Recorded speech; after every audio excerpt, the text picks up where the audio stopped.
And welcome to Porwal ma'am class. और students कैसे हैं? अच्छे होंगे। आज हम अपने इस वीडियो में आपको विराम चिन्ह पंचुएशन के बारे में बताएंगे। इसका हमने पहले भी एक वीडियो बनाया था, वो शॉर्ट था। आज हम इसके डिटेल में बताएंगे ये क्या होता है। जो आज पंचुएशन के बारे में हम बता रहे हैं, यानी कि विराम चिन्ह, हमारा हिंदी का चैनल है तो हिंदी में से विराम चिन्ह कहते हैं। तो विराम चिन्ह का पहले मतलब बता देते कि विराम चिन्ह कहते किसे हैं। अच्छा, फटाफट जिन्होंने चैनल सब्सक्राइब ना किया हो पहले चैनल सब्सक्राइब कर ले, और आप विराम चिन्ह के बारे में क्या जानते हैं वो पहले अपने कमेंट्स में मुझे बताएं। चलिए, तो मैं ये बता देती हूँ कि विराम का मतलब क्या होता है। विराम का मतलब होता है कुछ ठहराव या रुका। जैसे कि हम जब मुंह से बोलते हैं तो एक वाक्य ख़त्म होता है, हम रुक जाते हैं। जैसे आप कैसे हैं, रुके। आप कहाँ जा रहे हैं, मैंने अपना खाना खा लिया। तो मतलब जहाँ पर हमारे वाक्य कंप्लीट हो जाता है बोलते समय, हम अपने आप रुक जाते हैं और दूसरे वाक्य के लिए बोलना शुरू करते हैं। पर जब हम उसको लिखते हैं, कोई पैराग्राफ लिखते हैं, अपनी बात को लिखते हैं, किसी सेंटेंस में लिखते हैं, तो ये कैसे पता चले कि एक वाक्य यहाँ ख़त्म हो गया है और दूसरा वाक्य यहाँ से शुरू हुआ है, कौन से वाक्य में कहाँ रुकना है। तो ये किसके माध्यम से पता चलता है? विराम चिन्ह के माध्यम से।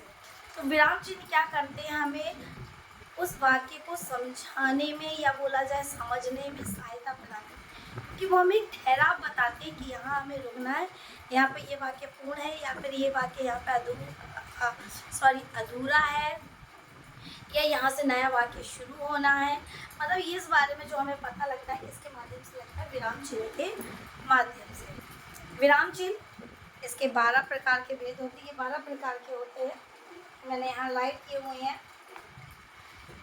सबसे पहले आता है पूर्ण विराम चिन्ह। पूर्ण विराम चिन्ह जिसे हम फुल स्टॉप बोलते हैं।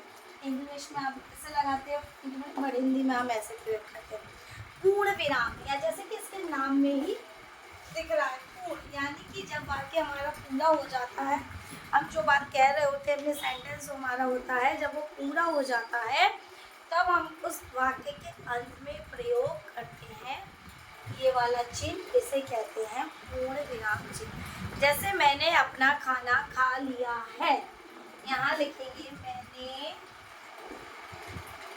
अपना, या मैंने खाना खा लिया, खाना खा है। तो ये वाक्य हमारा यहाँ कंप्लीट हुआ और अंत में हमने क्या लगाया, यहाँ पे पूर्ण विराम चिन्ह। ठीक, ये हमारा हो गया एक, यानी कि जब हमारा वाक्य कंप्लीट हो जाता है तो लास्ट में हम अंत में लगाते हैं पूर्ण। एक हो गया हमारा। सेकंड है अल्प विराम चिन्ह। अल्प विराम चिन्ह जिसको हम इंग्लिश में बोलते हैं कॉमा। अल्प विराम चिन्ह क्या होता है, जहाँ हम अपना कोई वाक्य कह रहे होते हैं, कोई या बोला जाए कोई बात कर रहे होते हैं, बातचीत करते समय वहाँ पर जब हम कुछ एक जैसी कई चीज़ों का वर्णन करते हैं। जैसे मैंने कल ताजमहल, सिकंदरा, लाल किला देखे। अब हमने जैसे बोला मैंने कल मैं आगरा गया, मैंने ताजमहल, सिकंदरा और लाल किला देखा, ये हमने बोल दिया। अब जब हम मैंने एक साथ लिखेंगे तो लिखेंगे जैसे मैंने कल ताजमहल, लाल किला,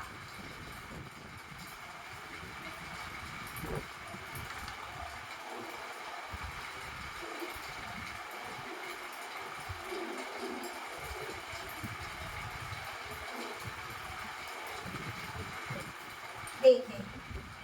ठीक है, अब यहाँ पे क्या होगा, मैंने कल ताजमहल, लाल किला, सिकंदरा देखा, ये मैंने लिखा। अब हम यहाँ पर जब एक जैसे, यहाँ पर ये तीनों में क्या सिमिलर है, ये तीनों क्या है, बिल्डिंग। ठीक है, तो इन बिल्डिंग को हमें जो दूरी दिखानी है या बोला जाए इनमें थोड़ा सा जो डिफरेंस दिखाना है, यहाँ हम प्रयोग करेंगे ये अल्प विराम चिन्ह जिसको हम बोलते हैं कॉमा। या बोला जाए सिकंदरा में नहीं करेंगे क्योंकि सिकंदरा के बाद किसी बिल्डिंग का नाम नहीं है। जैसे हम लिखते हैं, कई बच्चों के नाम लिखते हैं राम, श्याम, अमित वगैरह। तो यहाँ हमने 4 लड़कों के नाम लिखे, जैसे राम, श्याम, राहुल, अमित। ठीक है, अब हमने यहाँ बॉयज के नाम लिखे। इनमें क्या है, ये चारों क्या है, बच्चों के नाम है। तो यहाँ पे भी हम इस चीज़ का प्रयोग करें। आम, केला, संतरा या फल है तो इनके बीच में भी हम क्या करेंगे, इनमें कॉमा लगाएंगे। यानी कि सीधे सीधे बोला गया है कि बातचीत करते समय अथवा लिखते समय जब हम बहुत सी वस्तुओं के वर्णन करते हैं तो उनमें उनको अलग अलग दर्शाने के लिए हम इस चिन्ह का प्रयोग करते हैं, जिसको इंग्लिश में कहते हैं कॉमा। ठीक है, और हिंदी में बोलते हैं अल्पविराम चिन्ह। तो कॉमा तो बहुत अच्छे से इंग्लिश में पता होगा, फुल स्टॉप भी पता होगा, पर हिंदी में उसको बोलते हैं, क्या बोलते हैं, अल्पविराम। अल्प का मीन होता है छोटा या कम। छोटा ज़्यादा बेटर रहेगा, छोटा। यहाँ पर छोटा छोटा जो विराम है आपको वो, जैसे मैंने कल ताजमहल, आगरा, सिकंदरा, हमने यहाँ रुक रुक कर बोला, ये थोड़ी बोल दिया हमने कल हमने कल ताजमहल, आगरा, ताजमहल, लाल किला, सिकंदरा, एक साथ नहीं बोलते, रुक रुक कर बोलते कि कल हमने कल लाल किला, ताजमहल और सिकंदरा देखा। जैसे रुक रुक कर बोलने में होता है, ऐसे लिखने के लिए इनको अलग अलग दर्शाने के लिए हमें इस चिन्ह का प्रयोग करना पड़ता है। अब है हमारा तीसरा है अद्रत विराम चिन्ह।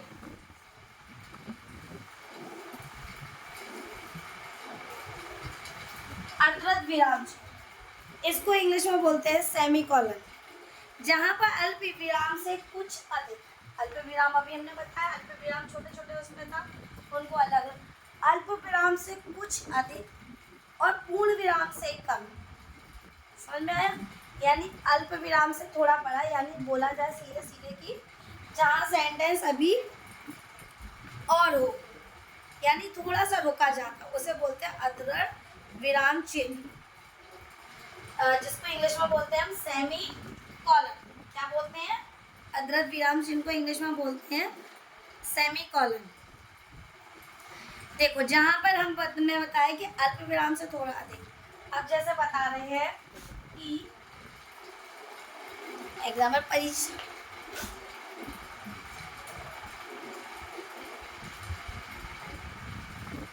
चलिए मैं एक और बताती हूँ, ये यहाँ हम बताएंगे, जैसे मैंने उसे डांटा कि नहीं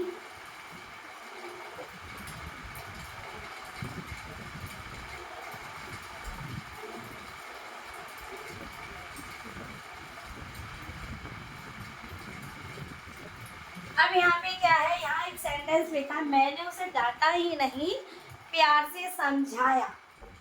तो ये जो हमारा सेमीकोलन है, यानी अद्रत विराम चिन्ह, ये कहाँ प्रयोग करना है? हम जैसे पढ़ के देखेंगे, मैंने उसे डांटा ही नहीं, मैंने उसे डांटा ही नहीं, यहाँ पर हमारा रुकना हो रहा है थोड़ा सा, बोल कर देखेंगे, प्यार से समझाया भी। ठीक, तो ये विराम चिन्ह हमारा आएगा यहाँ पर, समझ में आया? यानी कि अल्प विराम से थोड़ा सा ज़्यादा और पूर्ण विराम से कम, इसका प्रयोग किया था। यहाँ थोड़ी देर रुका जाता है, मैंने उसे डांटा ही नहीं, प्यार से समझाया भी। तो यहाँ पर जैसे हमने ये थोड़ा सेंटेंस हुआ, यहाँ हमें थोड़ी देर के लिए रुकना पड़ा और फिर उसके आगे का जो सेंटेंस था वो बाद में पूरा हुआ। ठीक है, तो इसमें यहाँ आया आपका सेमीकोलन। ठीक है, यानी कि इसकी डेफिनेशन यही रखना, अल्प विराम से थोड़ा अधिक रहता है और पूर्ण विराम से। बहुत इजी डेफिनेशन है। ठीक, अब हमारा 4th नंबर का आएगा कॉलन। ये देखने में विसर्ग जैसा लगता है, पर इसमें क्या होता है कि जहाँ वाक्य पूरा नहीं होता बल्कि उसके बारे में और बताया जाता है, जहाँ पर वाक्य में पूरा ना होकर उसके बारे में बताया जाता है। अब जैसे हम लिखते हैं यहाँ पर, आपने अक्सर लिखा होगा, आपकी ग्रामर की बुक होती है, कोई सी बुक होती है, तो अक्सर लिखा होता है, जैसे लिखिए समझिए,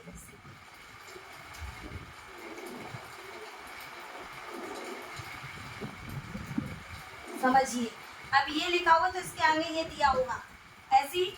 अब हम चलो पहले बताते हैं, जैसे श्री कृष्ण के अनेक नाम है। अब हम यहाँ पे इसका प्रयोग करेंगे, गोपाल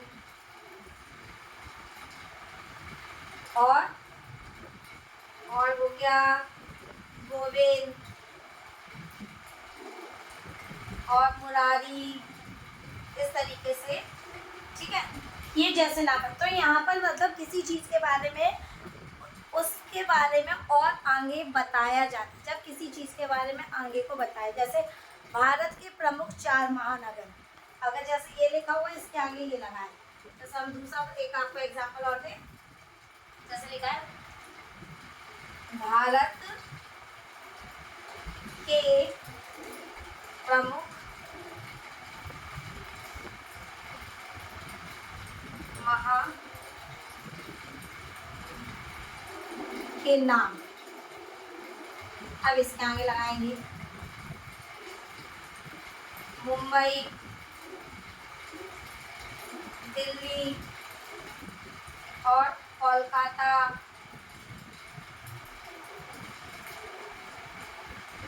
लास्ट चेन्नई। ये तो समझ में आया, यानी कि जब वाक्य में उसके आगे का और जब बताना होता है, उसके बारे में जब डिटेल में बताना होता है या बोला जाए उसके बारे में और बताना हो, तब हम इस चिन्ह का प्रयोग करते हैं। जहाँ वाक्य पूरा नहीं होता बल्कि किसी वस्तु या विषय के बारे में बताया जाता, उसे कहते हैं अपूर्ण विराम चिन्ह।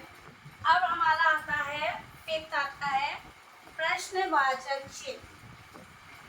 इसको तो बहुत अच्छे से याद है, प्रश्नवाचक चिन्ह यानी कि जिन वाक्यों में प्रश्न किया जाता है या प्रश्न पूछा जाता है, जैसे आप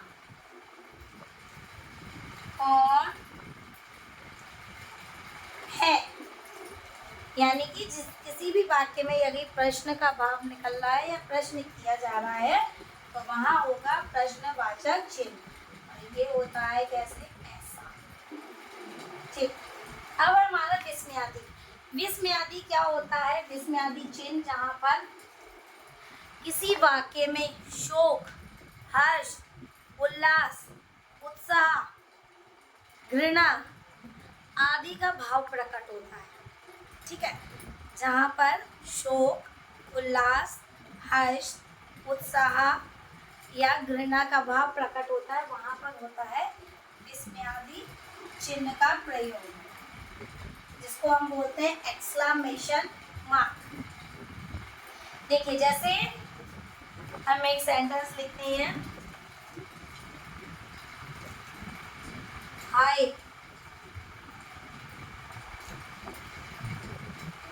ये कब हुआ,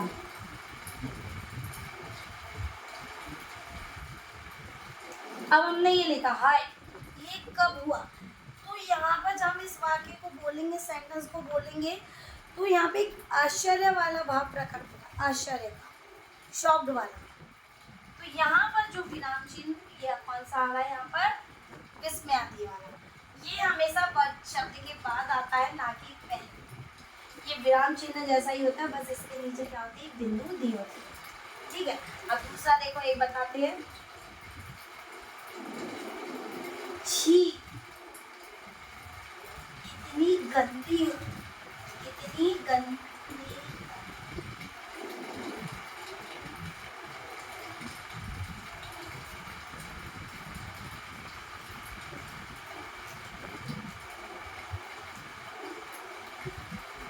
अब यहाँ पे छी, छी समझ में नहीं आता, छी, कितनी गंदी बदबू आ रही, तो यहाँ पे कौन सा भाव हो रहा है, घृणा का, ठीक है। तो यहाँ पर कहाँ आएगा, ये छी के बाद, ठीक है। तो यहाँ पर आया घृणा का भाव, ठीक है। तो यहाँ पर हम करेंगे विस्मयादि चिन्ह का प्रयोग। अब आता है योजक चिन्ह। योजक चिन्ह में क्या होता है, ये तो समासिक पद होते हैं जो, या बोला जाए युग्म शब्दों के बीच में प्रयोग किया जाता है। युग्म शब्द कौन से होते हैं? जैसे कि माता, पिता, दाल, चावल, ठीक है ना। इस टाइप से जो बीच में हम साइन प्रयोग करते हैं इसे बोलते हैं योजक चिन्ह। ये समासिक पद भी होते हैं और ना युग्म शब्द भी कहा जाता है।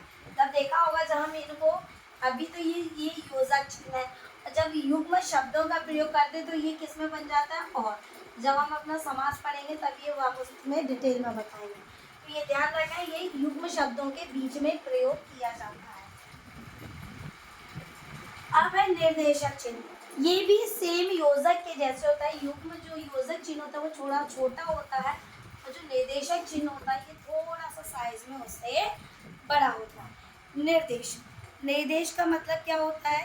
यानी किसी और आपको सूचना देना, या बोला जाए दिखाना, दिखाना बोला जाए, या निर्देश करना, आपको रास्ता दिखाना बोला जाए, तो सूचना देना। तो इसमें क्या होता है? सॉरी, यहाँ पर है डैश।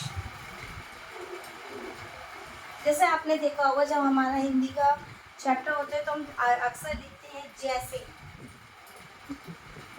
तो आपको एक निर्देशक चिन्ह दिया था उसके आगे, देखा होगा। या क्वेश्चन के अंत में जहाँ तक, जहाँ क्वेश्चन नहीं पूछा तो क्वेश्चन मार्क की जगह जैसे लिखा होता करो, तो इस जैसे ये दिया हुआ निर्देश दिया जा रहा है जैसे, यानी कि ये आपको क्या देता है? निर्देश। किसी कथन, विवरण, उदाहरण, सूचना तथा निर्देश के बाद इस चिन्ह का प्रयोग किया जाता है। किसी कथन, जैसे लिखा तो कोई एक सेंटेंस लिख दिया जाता है, फिर बाद में लिखा होता है किसने कहा। जैसे कि मैं बताऊं,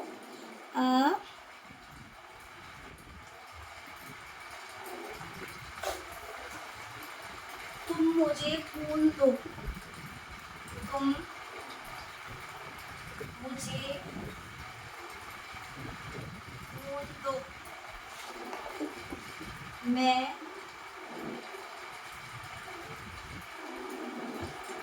तुम्हें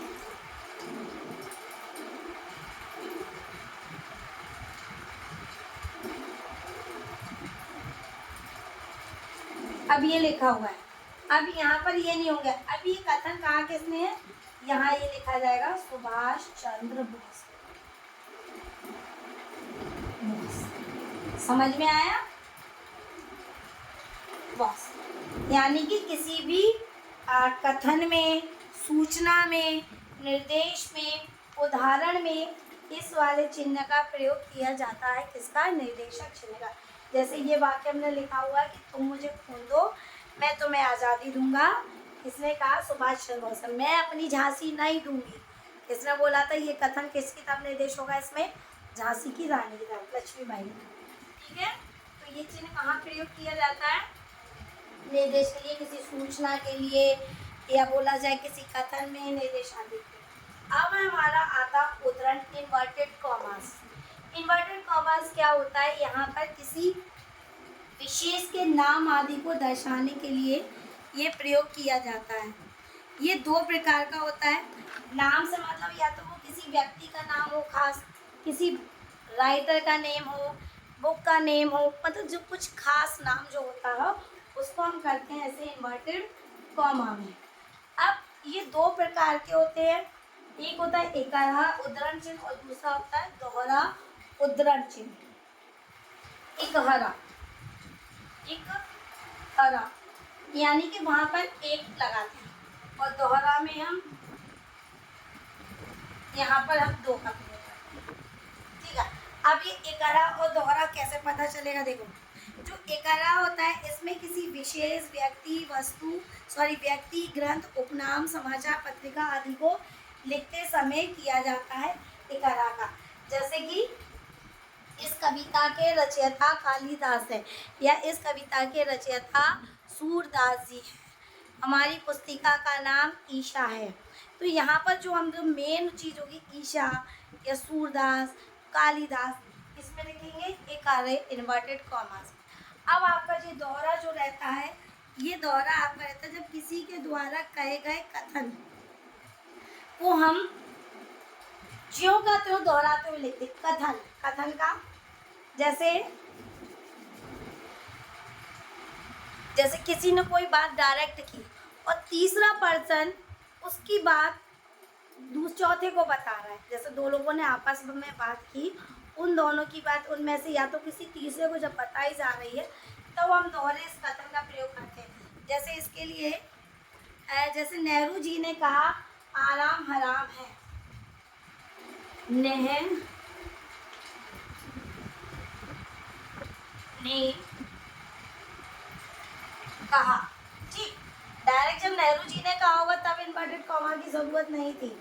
कहा कि आराम हराम है, तो यहाँ पर ये आपका डबल कॉमा है, ध्यान रखना। जब किसी भी ग्रंथ का नाम, पुस्तक का नाम, राइटर का नाम, समाचार पत्र का नाम लेते हैं तो एक हरे इन्वर्टेड कॉमा का प्रयोग करते हैं, और जब किसी की कही हुई बात को दोहराते हैं, किसी और को बताते हैं, लिखते हैं, तो इस डबल वाले का यानी दोहरा इन्वर्टेड कॉमा जो होता है, दोहरा उत्तरण चिन्ह, उसका प्रयोग करते हैं। अब है हमारा कोष्टक।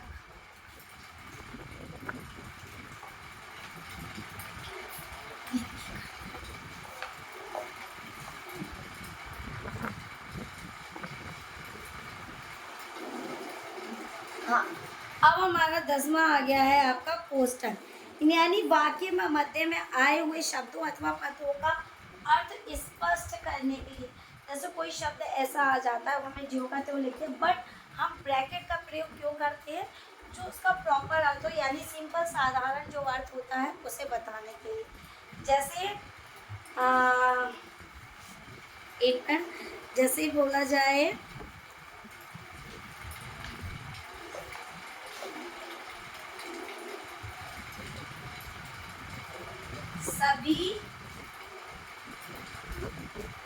सभी मूक बने, मूक, अब यहाँ पे मूक आ गया, ठीक।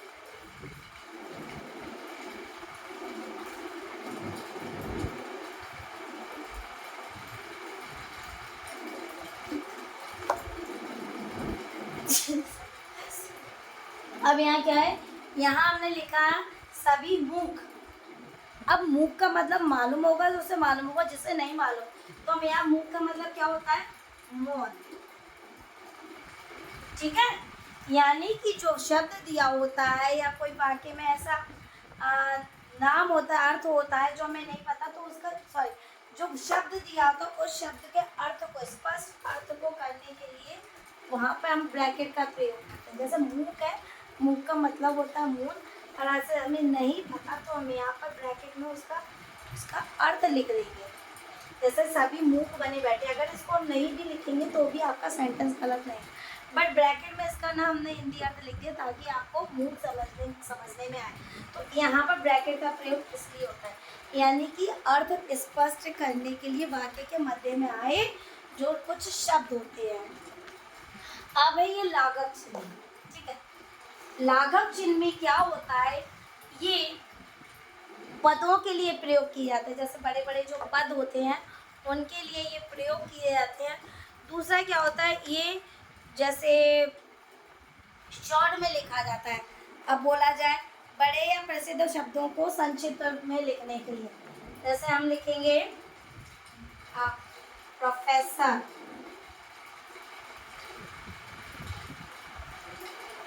प्रोफेसर, ठीक है, और हो गया डॉक्टर, और इंजीनियर,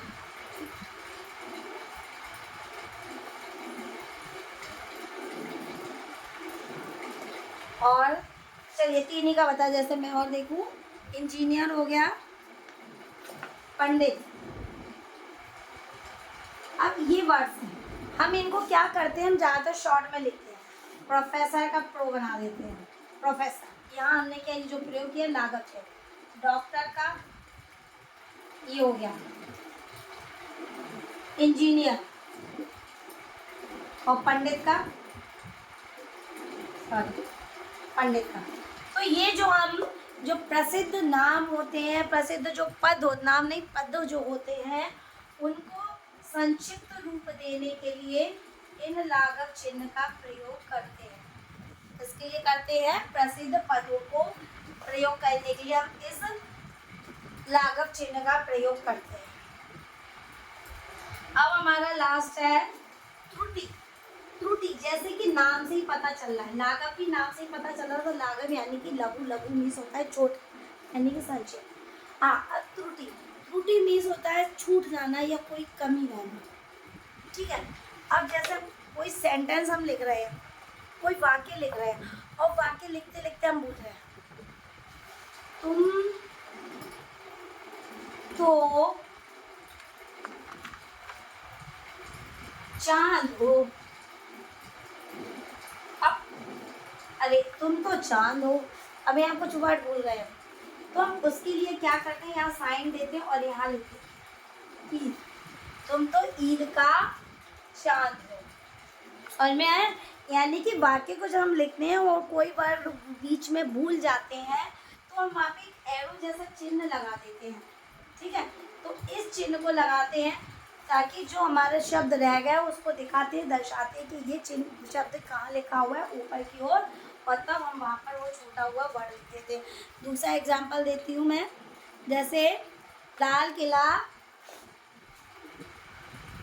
लाल किला दिल्ली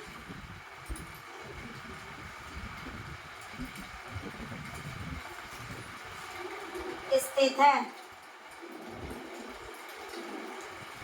अब लाल किला दिल्ली स्थित है, तो हम यहाँ क्या भूल गए, मे। तो मे के लिए हम यहाँ पे बनाएंगे और यहाँ लिखेंगे मे। ठीक है। तो ये होता है त्रुटि, यानी जो कमी छूट गई होती है, बीच में कोई वर्ड रह गया होता है, तो उसको यहाँ पर दर्शाते हुए उस वाक्य को पूरा कर दिया जाता है। तो स्टूडेंट्स, आज हमारा यहीं पे ये चैनल का जो वीडियो है आज ख़त्म कर रहे हैं, फिनिश करते हैं। लाइक एंड सब्सक्राइब करते जाइए, अगर आपने अभी तक सब्सक्राइब नहीं किया तो सब्सक्राइब प्लीज़ करते रहिए। और जो भी कमेंट आप करना चाहें, अच्छे बुरे जो भी करना चाहते कमेंट करिए। ओके स्टूडेंट्स, अपने नए वीडियो में नए टॉपिक के साथ फिर आपसे मिलेंगे। Take care.